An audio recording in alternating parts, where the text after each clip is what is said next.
Analisis studi kelayakan bisnis kedai kopi agrowisata N8. Profil usaha.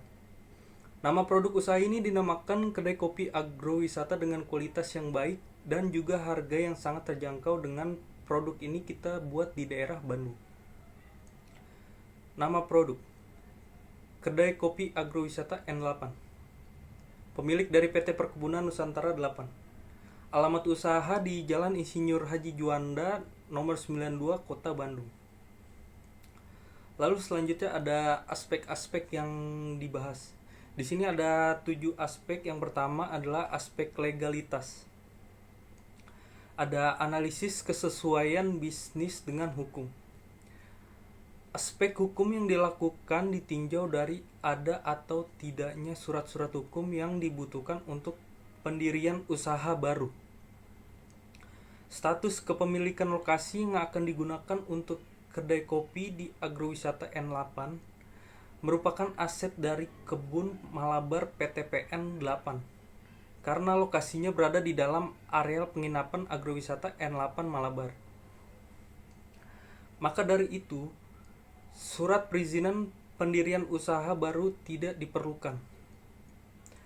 Agrowisata N8 sendiri dibentuk berdasarkan surat keputusan direksi PT Perkebunan Nusantara 8 atau Persero nomor SK-252-3/2009 tanggal 31 Maret 2009 tentang penyempurnaan struktur organisasi PT Perkebunan Nusantara 8.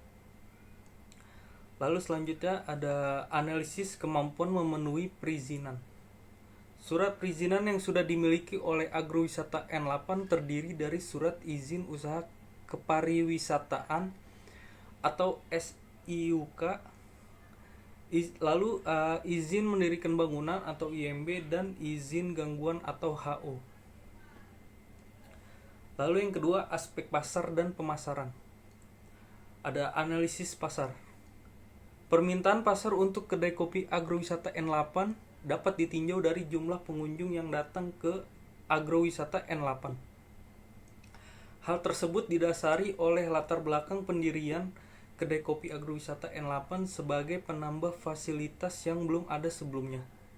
Juga pengoptimalan bangunan yang sudah dimiliki di area Malabar sehingga bernilai ekonomis. Data mengenai jumlah pengunjung agrowisata N8 unit Malabar menunjukkan peningkatan dari tahun ke tahunnya. Menurut data internal perusahaan tersebut, selama 3 tahun terakhir ini, jumlah pengunjung setiap tahunnya dapat mencapai lebih dari 20.000 pengunjung. Dengan rata-rata pengunjung berjumlah 1.843 setiap bulannya. Lalu yang B, strategi bauran pemasaran. Yang pertama, produk. Produk unggulan yang akan disajikan di kedai kopi ini adalah minuman kopi, teh, dan makanan ringan. Bahan dasar dari kopi dan teh yang disajikan didapatkan langsung dari kebun sendiri. Kopi yang diambil merupakan kopi dari perkebunan Ketamanah, sedangkan teh yang diambil merupakan teh yang dipanen dari kebun Malabar sendiri. Karena bahan dasar yang digunakan berasal dari kebun sendiri, maka kualitas dari minuman yang disajikan pun akan terjamin. Selain minuman kopi dan teh dengan kualitas yang baik, kedai kopi ini juga akan menyediakan makanan-makanan khas Malabar.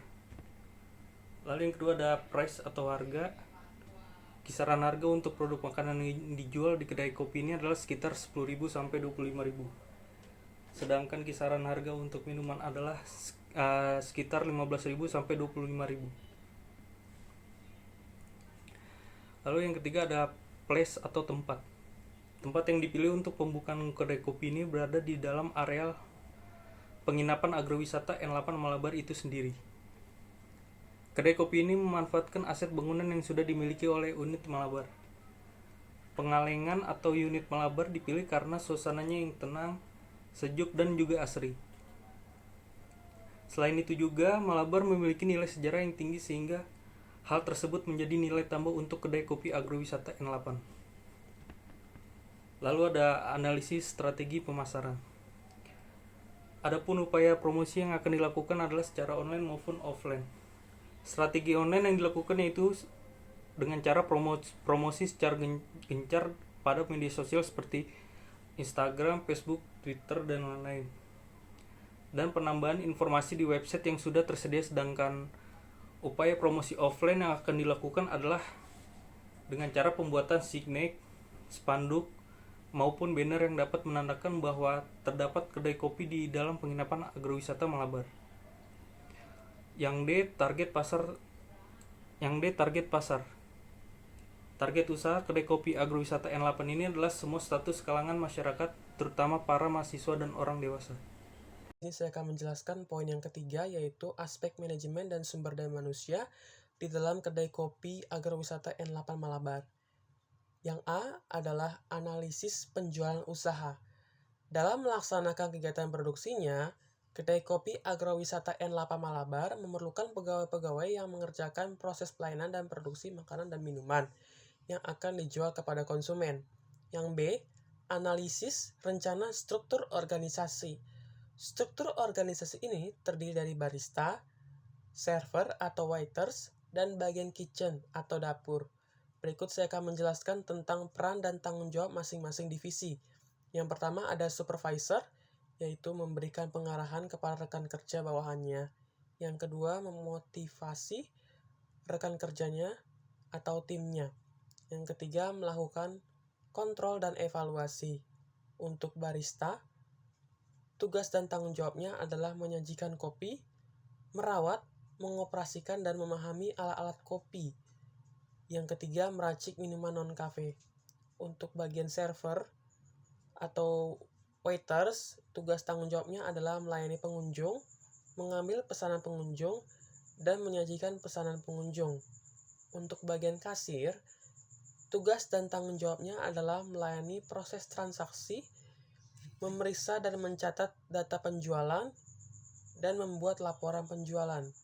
Yang terakhir, bagian kitchen, tugas dan tanggung jawabnya adalah menyiapkan workstation dapur dengan semua bahan yang dibutuhkan dan peralatan memasak.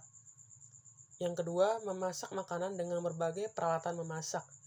Yang ketiga, memastikan makanan dihiasi dengan betul atau menarik sebelum disajikan kepada pelanggan.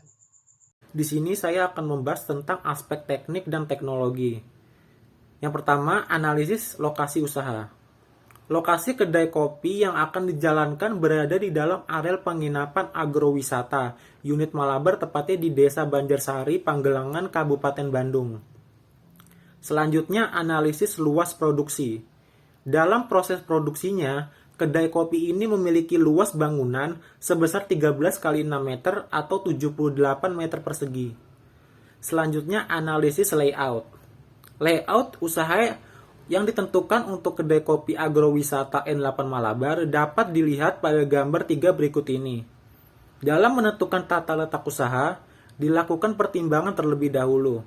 Adapun pertimbangan dan penempatan layout dilakukan berdasarkan optimalisasi ruangan dan arus proses transaksi pada kedai kopi tersebut. Yang selanjutnya adalah analisis kesiapan teknologi. Teknologi yang digunakan untuk proses produksi di kedai kopi ini terdiri dari mesin dan berbagai macam alat seduh manual untuk kopi. Selanjutnya adalah aspek finansial. Sumber pendanaan. Kebutuhan dana untuk kedai kopi agrowisata N8 terdiri dari dana investasi dan dana modal kerja. Agrowisata N8 memanfaatkan aset gudang yang terletak di areal penginapan untuk dijadikan kedai kopi, sehingga modal untuk investasi yang dibutuhkan terdiri dari biaya renovasi gudang dan biaya peralatan.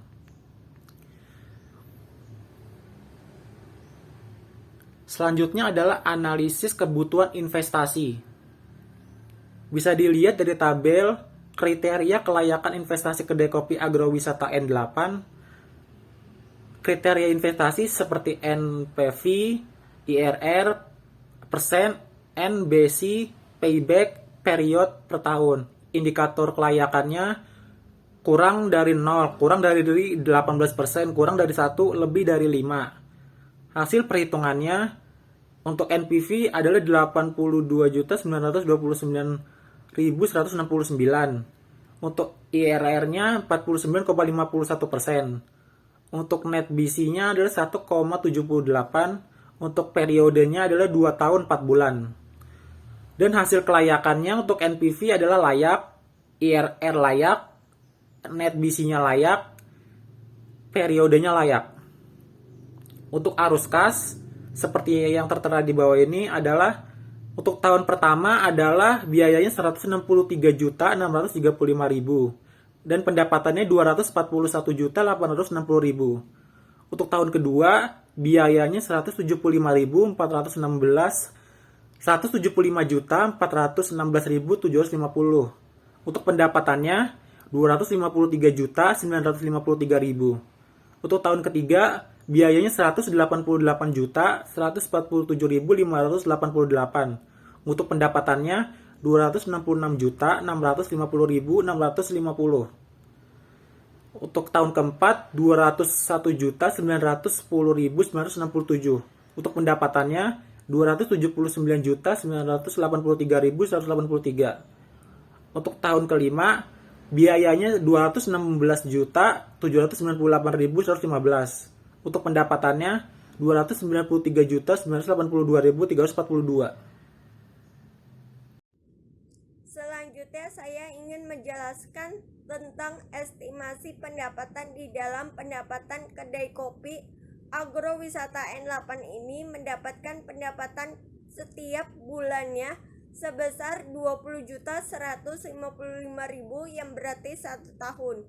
Kedai kopi ini mempunyai pendapatan selama 5 tahun sebesar 241.800.000 dengan diasumsikan peningkatan yang sangat besar sekali yaitu 5%. Di dalam estimasi pendapatan ini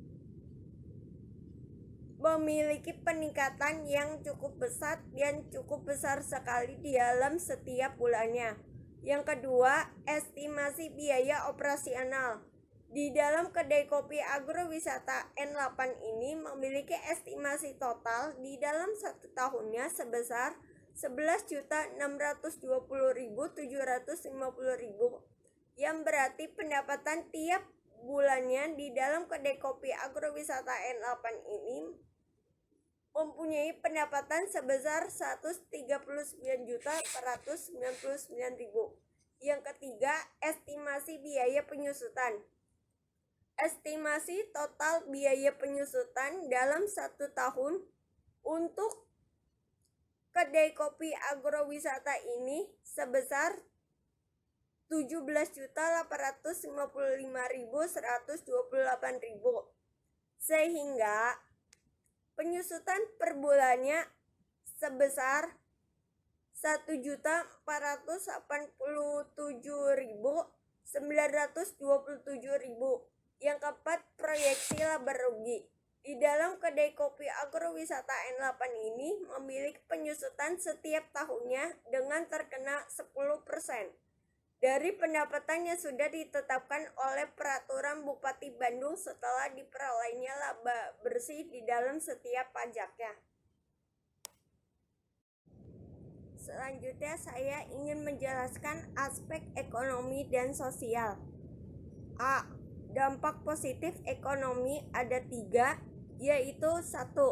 Menambahkan pemasukan keluarga dan membantu perekonomian keluarga, namun tidak menutup kemungkinan kalau suatu saat yang kami jalankan ini sukses, bisa menjadi sumber pemasukan pertama. Yang kedua, memiliki kebanggaan sendiri jika usaha kopi kedai agrowisata ini menjadi sukses. Yang ketiga, ada peluang usaha.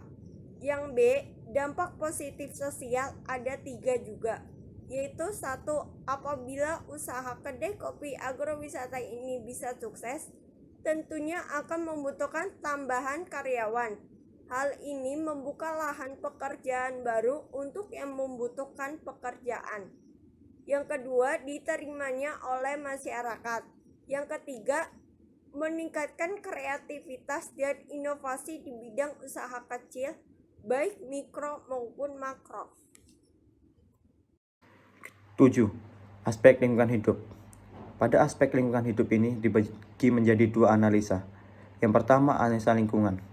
Pada aspek analisa lingkungan, hal yang akan diteliti adalah kontribusi agrowisata N8 terhadap masyarakat dan lingkungan sekitarnya, termasuk penyerapan tenaga kerja, penyediaan lapangan pekerjaan, dan kontribusi terhadap pembangunan daerah. Yang kedua, analisa sosial.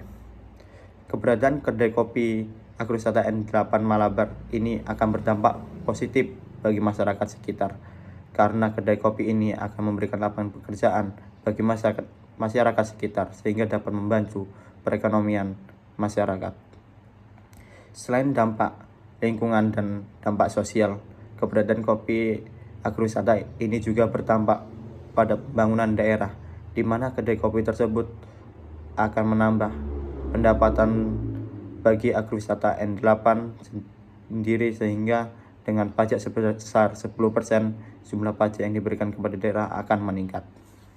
Selanjutnya, berdasarkan hasil penelitian kelayakan bisnis kedai kopi pada agrowisata N8 Malabar yang telah dijelaskan oleh teman-teman saya tadi, dapat disimpulkan analisa dari aspek non-finansial, kedai kopi agrowisata N8 dapat dikatakan layak untuk dijalankan. Karena di mana dari segi aspek hukum, kedai kopi agrowisata N8 sudah memiliki surat perizinan yang dibutuhkan, sehingga tidak dibutuhkan surat perizinan baru untuk mendirikan usaha tersebut. Meskipun seluruh aspek kelayakan non-finansial sudah dimiliki oleh kedai kopi agrowisata N8, namun dalam beberapa aspek masih perlu ditingkatkan, seperti dalam hal aspek pasar dan pemasaran, perlu dilakukan secara gencar dalam mengenalkan fasilitas baru berupa kedai kopi yang berada di dalam area penginapan agrowisata N8 Malabar, seperti promosi dalam media sosial dan juga bekerja sama dengan pihak lain. Dari aspek finansial, kedai kopi ini sudah layak untuk dijalankan, namun karena data mengenai volume penjualan adalah berdasarkan asumsi, maka perusahaan harus bersungguh-sungguh dalam merealisasikan hal tersebut, sehingga keuntungan yang didapatkan dapat tercapai dan tidak terjadi penjualan yang tidak sesuai dengan target, hingga menyebabkan bisnis tersebut menjadi tidak layak.